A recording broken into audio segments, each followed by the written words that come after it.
Hello and welcome to the Swiss Connection. I'm Susan Masika. This week, all eyes have been on a group of 150 people who arrived in Geneva. They're there to try to work out the next steps for Syria, where war has raged for nearly a decade. In another Inside Geneva edition of our podcast, we're asking, can these talks in Switzerland lead to peace in Syria? Host Imogen Folks and analyst Daniel Warner joined representatives from peace-building institutions in Geneva to discuss the ins and outs of the gathering. Who is or isn't invited? What does that mean for a possible deal? And can there be lasting peace in Syria without justice for the atrocities committed during the war? Here's Imogen. Welcome again to Inside Geneva, the podcast. I'm Imogen Folks, and our topic today is a hopeful one, we hope: conflict resolution and sustainable peace building. Our guests, as ever, our regular analyst, Daniel Warner. Then we have René Larivière, who's Director of Programmes at Interpeace, and Keith Krause, who's Director of the Centre on Conflict Development and Peacebuilding at Geneva's Graduate Institute. The reason we chose that subject is because as we sat down in the studio today, another step, we hope, towards peace in Syria is about to happen. The long-awaited Constitutional Committee is going to meet, and UN envoy Geir Petersen seems to be optimistic. Before we start our discussions, let's just have a little listen at what he had to say. I do believe that the Constitutional Committee's launch should be a sign of hope for the long-suffering Syrian people. So a note of optimism, but he was then very quick to qualify it. The Constitutional Committee alone cannot and will not resolve the Syrian conflict. The Constitutional Committee can only really matter as a step in the right direction, a step along the difficult path out of this conflict and towards a new Syria. Syrian-owned, Syrian-led, he said, but just a first step. Looking at these peace negotiations, it's 150 people, incredibly complex. René, maybe start with you. This seems to be incredibly unwieldy to me, 150 people to try and negotiate some form of peace, or at least a constitution. I think that's partially right, because just the logistics of bringing 150 people together to discuss matters of peace negotiations and the constitutional reforms is just a logistical nightmare, if we can imagine that. But it can be achieved. I mean, I think we still have to be hopeful that there is at least an alternative option being pursued, because so far everything that's been done for the last 8 years also hasn't worked. So I do want to be slightly hopeful that this could be something else that we look at, because everything else has failed so far and the war continues on the ground. What do you think, Keith? I mean, we know peace negotiations are never easy, but again, this seems, to an outsider anyway, overcomplicated. Well, it's a curious hybrid. There's lots of examples of constitutional committees and constitutional conventions after a peace has been put in place. And there's lots of examples of peace negotiations to end the ongoing violence. There are very few where the Constitutional Committee or negotiations occurs as part of the making of the peace. And as René said, there's still violence going on. Even if Syria had not had a war, it's very difficult to imagine a constitutional convention of this sort in a country that's been under authoritarian rule for so long. Danny, you were putting your hand up to speak there, and I know before we came on air, you were pointing out that this is the fourth envoy for Syria in 8.5 years. His predecessors didn't have a whole lot of success. Well, I'm fascinated by who's coming to the party. You should always ask who's not invited. Members of the government, and we go back to the Obama administration not supporting Assad, thinking there should be regime change, members of the opposition and civil society. But Turkey is not coming to the table. Iran's not coming to the table. Russia's not coming to the table. Their foreign ministers are all in Geneva right now, theoretically not taking part, but they're That's here. right. And the United States. I mean, we can't ignore the fact that Mr. Trump withdrew American forces, and traditionally the United States has something to say about that region. So I'm trying to see how, of the 150 people, how they're going to get involved with people from the outside who are not Syrians. But the UN has spent years building this committee, determined that it should be Syrian-owned. Doesn't that give it more legitimacy? I think it does, because if peace is going to be sustainable, it does have to have what we call in our language local ownership, and that means that Syrians need to be present. However, in this context, I think the geopolitics are so dominant that it's like climbing Mount Everest. For this without a Sherpa. That's right. Exactly. That's well put, actually. Or oxygen. Or oxygen. Right. But there are also people who aren't at the table from within Syria, too.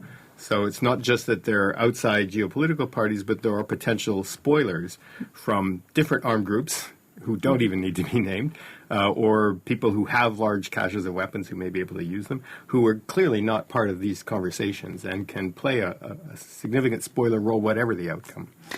Well, why don't we look a bit history then? Because this is a city, the UN here in Geneva, it's not new to diplomacy and peace negotiations. There have been many held here, some successful, some not. Has anybody got any examples from the past we could learn from? Well, I mean, if you look at Richard Holbrooke, at the end of the day, to end the Balkan Wars, he brought people to the United States, closed them in an army base, and said, you're going to sign this or you're not getting out. So he was the leader of those discussions. And in that sense, if it's the United States, if it's Russia, if it's someone else, there has to be some form of leadership here. And I doubt whether the United Nations, Mr. Peterson, can give that kind of leadership or exert enough pressure. But it's not the UN style to lock people in a room and say, let's be honest.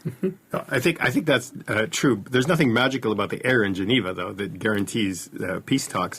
And in the Syrian case, as in any of the other cases in the Middle East right now, whether it's Libya or whether it's others, the local actors are so powerful.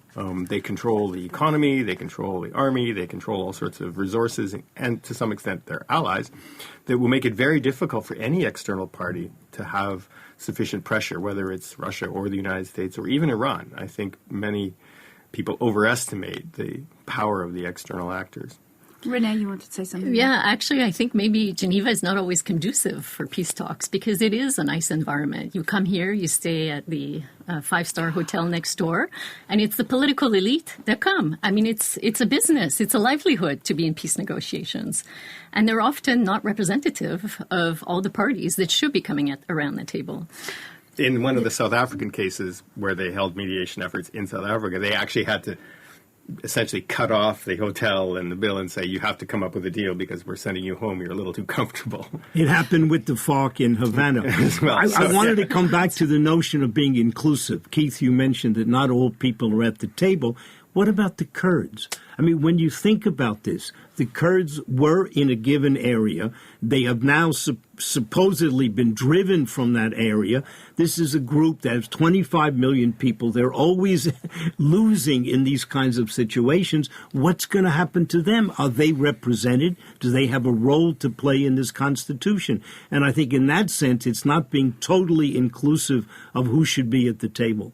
Is inclusivity then fundamental? Because I think a lot of people will look at the fact that if the guns fall silent, which they haven't in Syria yet, but if they do, that's it. Great, we've got peace. It's not as simple as that, is it, Renee? No, and actually I love referring to the example from Colombia. There was a referendum, as we know, on the peace agreement, and it was rejected. Now, why was that? And there were domestic issues at play between Santos and the far right, but put that aside for a minute and think about the public outcry. Why did the public reject the referendum? And part of that, if you think about it, if you're a victim, and almost every person in Colombia has a brother, a family member, or a friend that's been affected by the conflict, the civil war, when FARC apologized during the signing of the peace agreement, it said it was sorry for the pain it may have caused during all of these years. And that half apology didn't go unnoticed. And the public was also not prepared. When I was in Colombia in the months leading up to the agreement, the public was very ill-informed about the peace agreements. And imagine if you're a victim and the perpetrators of violence are signing a peace agreement that's going to determine how reparations will be made. I wouldn't accept it either if I were a victim. No, but that is going to be a huge, huge problem, not just in the Syria conflict, but in many, isn't it? Because everybody could say they've got a problem with one of the other groups. There are so many different armed groups now, and so much anger and suffering and bitterness behind this long experience of war. Well, one of the flaws of many peace agreements that don't stick is that they are essentially elite bargains among competing groups who divide up the spoils. And I'm quite sure that the Syrian actors, the major opposition groups and the government, are capable of doing that. The Syrian state controls the economy. You can divide up the resources, ministries. You can do all sorts of things like that. But that's not going to satisfy any claims for justice or reparations or reconciliation, which is not even on the table as far as I can tell. No, and I think this is something I remember always that former Human Rights Commissioner Zaid used to say, that there is no sustainable peace without justice. And I come back to Assad. I mean, Obama was clear, no use of chemical weapons, the famous red line. Is the international community, forget the United States for a moment, is the international community going to accept a peace where Assad will remain in office? And will there be some kind of trial for him or for the government about what they did? And this is the danger of just saying the fighting has stopped. Okay, now we have to accept what it is because it's better than everything else. Well, we know what some of the other international players say in this is that it's not up to the international community to decide who leads Syria. This is Constitutional Committee is supposed to be at least trying to get to grips with this. Cynical looks all round. Supposed to be trying to get to grips with this. You know, Syria has been described by some Middle East analysts as a fierce state, right, with one of the most effective and violent intelligence apparatuses around the world. So insofar as there are people associated with these talks, civil society members, the third sector or whatever, they would be very concerned about personal safety of their communities, and nobody is going to point a finger at Assad, I think, in this context, because that's a dangerous thing to do for many of these people, unless you are already part of the regime's network.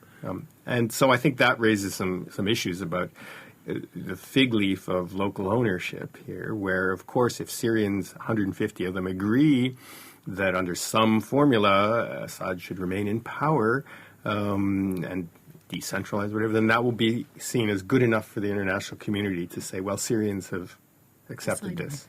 But isn't there a distinction, Keith, between a peace treaty or some kind of peace agreement and a constitutional committee? I mean, it seems to me that they're kind of getting ahead of themselves. We don't have peace, so how can you have a constitution? You're right, actually, because it's the same thing with elections. After a peace agreement, often we just waive elections or constitutional reforms, thinking that's going to be the solutions. But these issues are very divisive because elections is all about the winner. So the Constitution is also similar. We're putting the cart ahead of the donkey? That's the expression. Cart before the horse. Yeah. But I think we have to look also at transitions. And maybe we won't have a peace deal immediately, but maybe think about a transition. And I think in Libya, for example, that was one of the, after the NATO forces came in, the fall of Gaddafi, etc., I think it should have had a transitional period because we were imposing democracy immediately on a population that was really not ready for that. And I think Syria, I think personally, would benefit also from thinking about hybrid models or transition periods. Those come with dangers, of course. They're not fully guaranteed. But I think we need to think alternatively and not just about the Western model of once you have a piece of paper and the photo op is finished, the piece is here. Well, there is no real precedent to show it works that well, so why should we keep thinking about it? Is It's one of the things. I wanted to ask you, Danny, because I know you were quite recently in Sarajevo, and you mentioned Dayton, and we've talked about not just, resolving a conflict, but building a sustainable peace. And that's something else that I think when our attention turns away and we journalists drift away to a new war, there's a long, hard road to go. And I think you saw some of that, didn't you? There's a tremendously hard road. There was a school outside of Sarajevo where on the outside, the right-hand part of the school was painted in yellow and the left side was painted in green. And the school itself was divided between Bosnians and Croats. So in a sense, to say that they're not killing each other, that the war has ended, the agreement at Dayton was provisional. And there are other things about collective memory, about getting through certain problems that I sense the tensions still there. But then transition, how long does a transition take? In the United States, it's been 100 years since the Civil War, and still in the South, they called me a damn Yankee. In 19... Which you are. You said that first. Yeah. I think we should also ask ourselves this idea of sustainable peace. Was Syria at peace in 2010?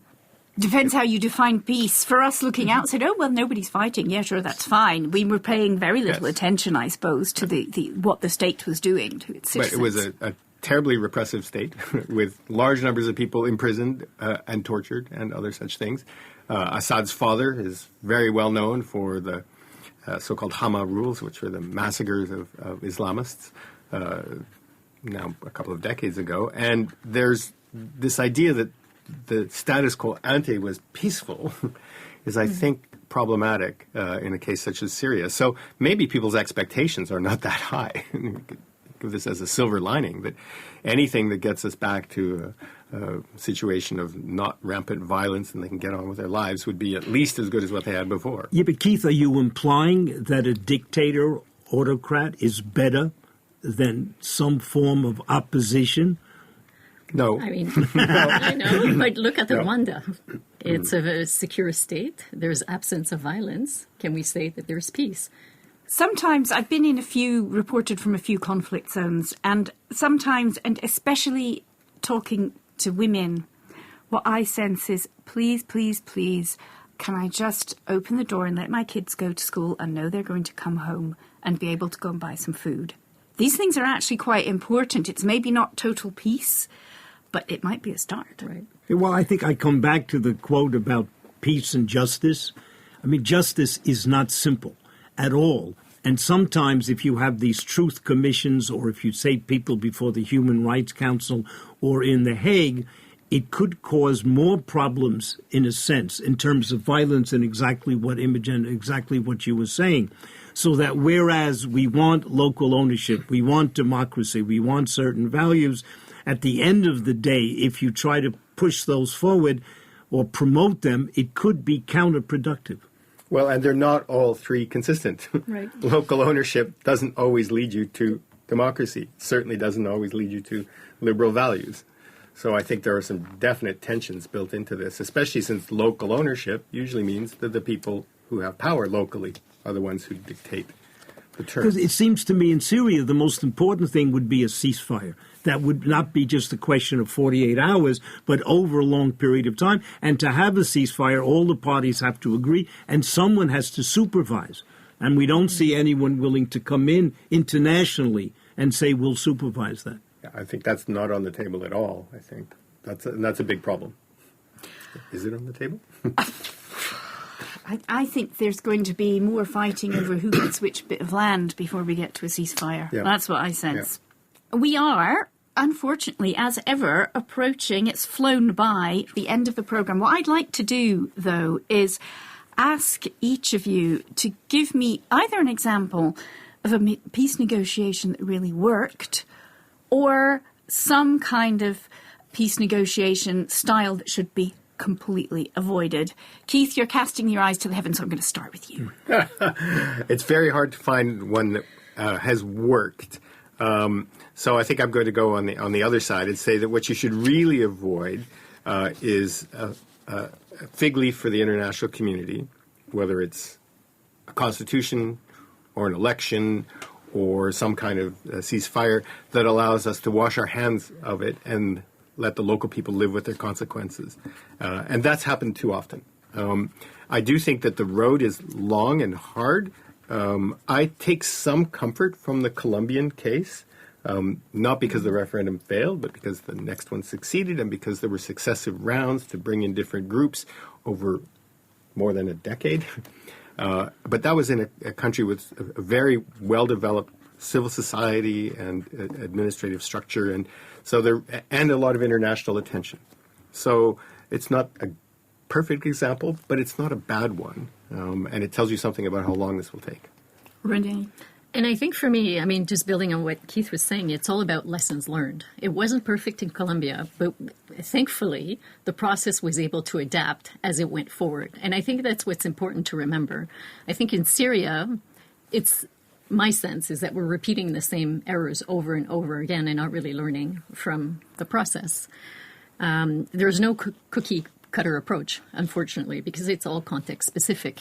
But there are a lot of lessons learned, and I think Colombia is a recent successful example. Aceh is another one. I think there were many other examples that were initially successful, but as we know in all peace agreements, the data shows more or less 50% of them fail very quickly after a signing of a peace agreement. So there's a lot to learn and remember when we consider peace negotiations. Well, we even see, for example, the United Kingdom, something that everybody thought that was set in stone, the Good Friday Agreement. Mm-hmm. Right. Something that nobody expected is creating some doubt about it.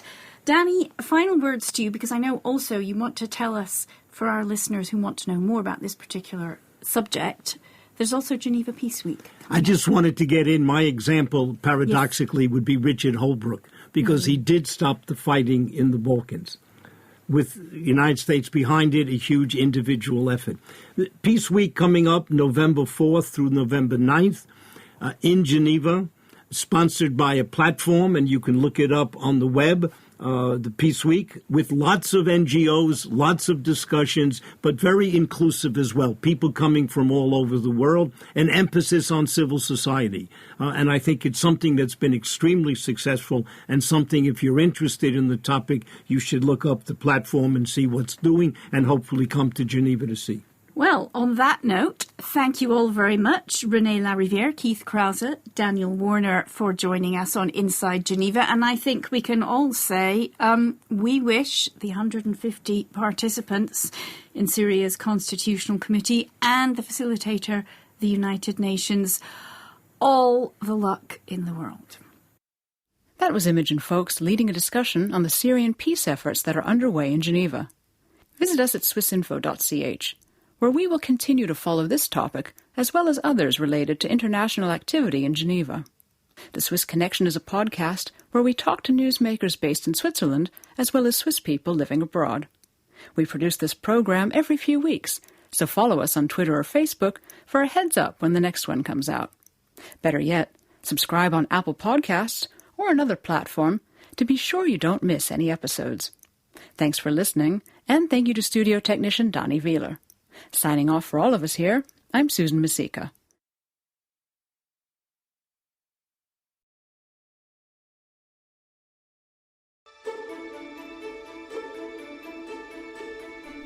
Do you want to polish your knowledge about Swiss elections, referendums and political parties, while at the same time learning more about the quirks of the political system in Switzerland? If that's the case, our newsletter course is just what you need. Each week for a month, we'll send you a free installment explaining the most important details of how Swiss democracy works. Our course teaches you who is eligible to vote in Switzerland, what the different parties stand for, how election and popular vote results are implemented, and what distinguishes Swiss democracy from other political systems. Our crash course is interactive, like democracy itself. Your questions will be answered on an FAQ page, and you can debate with other users and share your inputs and opinions. We will also provide links to multimedia articles and videos to help you better understand the Swiss democratic system. Please join us and sign up for the free Democracy Crash Course newsletter at www.swissinfo.ch/democracy. That's www.swissinfo.ch/democracy.